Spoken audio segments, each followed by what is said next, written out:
माननीय काशीराम जी के चरणों में अपना नमन और बाबा साहब भीमराव अंबेडकर संविधान रचयिता के श्री चरणों में कोटि कोटि प्रणाम करता हूं और सर्व समाज के आए हुए मेरे समक्ष बैठे हुए सभी नौजवान साथी, बुजुर्ग साथियों, माताओं, बहनों, नारी शक्ति को प्रणाम करता हूं।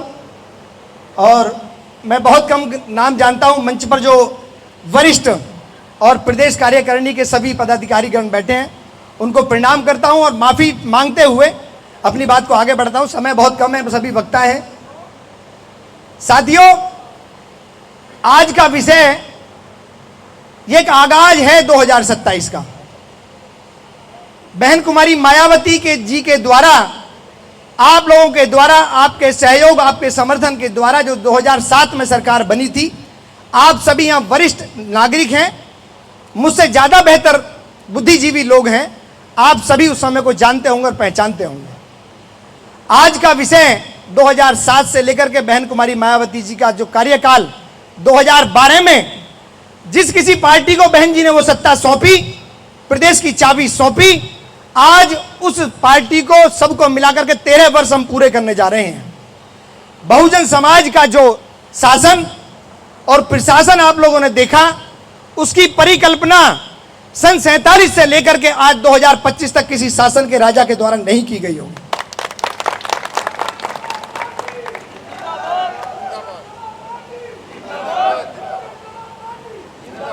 सम्मानित साथियों, आज बहन कुमारी मायावती जी ने जो आह्वान उत्तर प्रदेश की जनता का किया है, वो बहुत सोच समझकर 14 वर्ष का वनवास काटने के बाद में किया है। आज हम सब लोगों को यहां इकट्ठा किया गया है और मैं सर्वप्रथम, बहुत बड़ा वक्ता तो नहीं हूं, सर्वप्रथम मैं आपको एक बात बता दूं, बहुजन समाज की प्रथम आयरन लेडी का खिताब अगर भारतवर्ष में किसी को प्राप्त हुआ तो बहन जी को प्राप्त हुआ है। जब लिम्का ऑफ लिबरेशन की किताब यहां छपी तो 10 महिलाओं को पूरे वर्ल्ड में 202 देश में एक सूची में नाम रखा गया, तो बहन कुमारी मायावती का जो खिताब है, उनके अपने कर्मों के द्वारा, अपनी कार्यशैली के द्वारा और सर्व समाज को साथ लेने के साधने के बाद वो प्राप्त हुआ है। माननीय काशीराम जी की, बाबा साहब भीमराव अंबेडकर जी की अगर सच्ची अनुयायी कोई भारतवर्ष में महिला पैदा हुई है तो सिर्फ और सिर्फ बहन कुमारी मायावती जी है।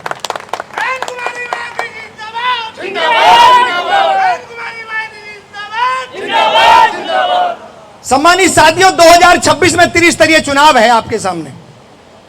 बहुत गंभीर मामला नहीं है ये, 2026 का ये आगाज है।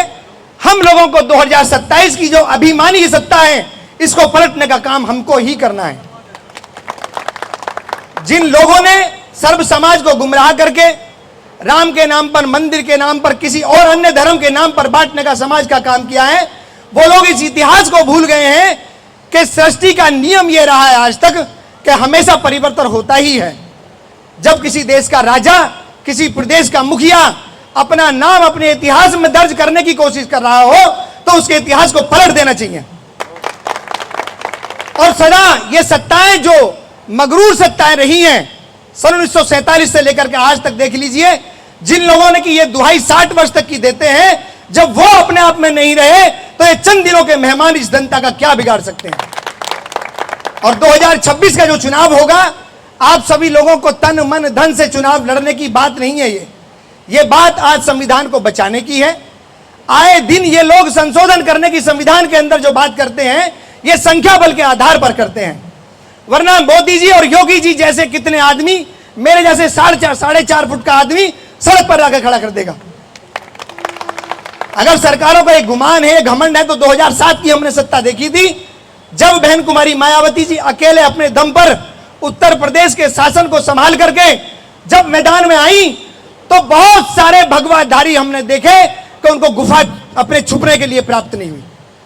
ये हम आकर्षित लोग नहीं हैं, हम बाबा साहब के पुजारी हैं, हम संविधान के अनुकूल काम कर रहे हैं। इसका मतलब ये नहीं है कि तुम्हारे अंत का और तुम्हारे जुल्मों का हिसाब हम ना दे सकें।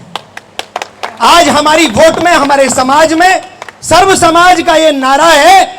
मैं कह रहा हूं आज आपसे, मैं बहुत छोटी सी बात, छोटा मुंह बड़ी बात कह रहा हूं, ये सर्व समाज का नारा है और 2027 तुम्हारा है। 2027 तुम्हारा है।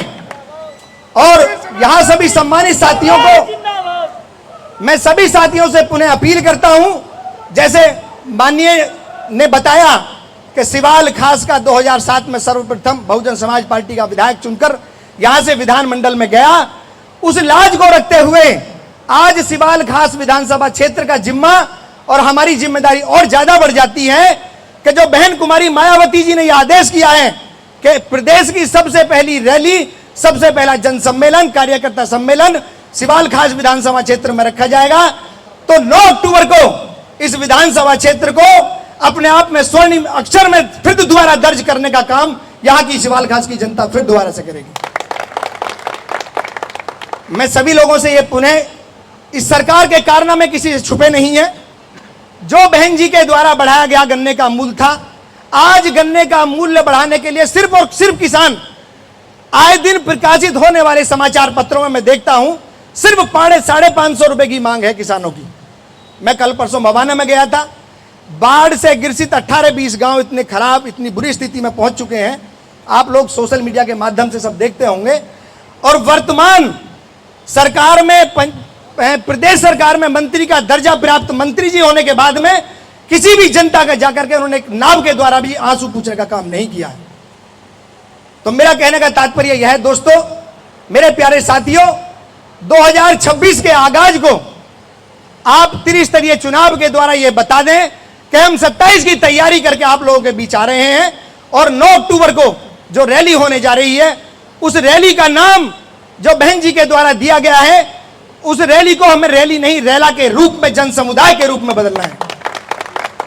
आप सभी लोगों से मैं ये निवेदन करता हूं, अपील करता हूं, बहुत वक्ता हैं, मुझसे ज्यादा बुद्धिजीवी लोग यहां हैं, लेकिन बहुजन समाज पार्टी के साथ का सर्व समाज का नारा, आज जनता ये बात जान चुकी है कि जो पूर्व में सरकारों के द्वारा शासन देखा गया है, जब सत्ता अपने आप में अपना इतिहास दर्ज करने की कोशिश कर रही हो, अपने आप को अमर कर रही हो और जनता की अनदेखी कर रही हो, ऐसे वजीर आजम को फिर झोली लेकर विदेश में या किसी हिमालय में चला जाना चाहिए। और वो काम ये ऐसे राजी खुशी नहीं जाएंगे। वोट चोरी का काम, संविधान को बदलने का काम, इन्होंने तानाशाही वाला जो राज इन्होंने कर रखा है, इसकी सिर्फ हमारे पास और कुछ नहीं है। जो नफरतों का सैलाब इन लोगों ने चलाया है, उसकी खाई सन 1957 के बाद में इतनी गहरी खुद गई है जो पिछले 60 वर्षों में तैयार नहीं हुई। इतनी गहरी खाई खोद करके इन्होंने 11 वर्षों में तैयार कर दी है। और उस खाई को पाटने का काम सिर्फ बहुजन समाज के लोग, सर्व समाज के लोग सिर्फ और सिर्फ अपनी मोहब्बत का पैगाम देकर कर सकते हैं, क्योंकि हम बाबा साहब के चरणों में नमन करने वाले लोग हैं। हमें उपद्रव बिल्कुल भी पसंद नहीं है। अपने इन्हीं विचारों के साथ मैं आप सभी को पुनः प्रणाम करता हूं। जय भीम, जय हिंद, जय भारत।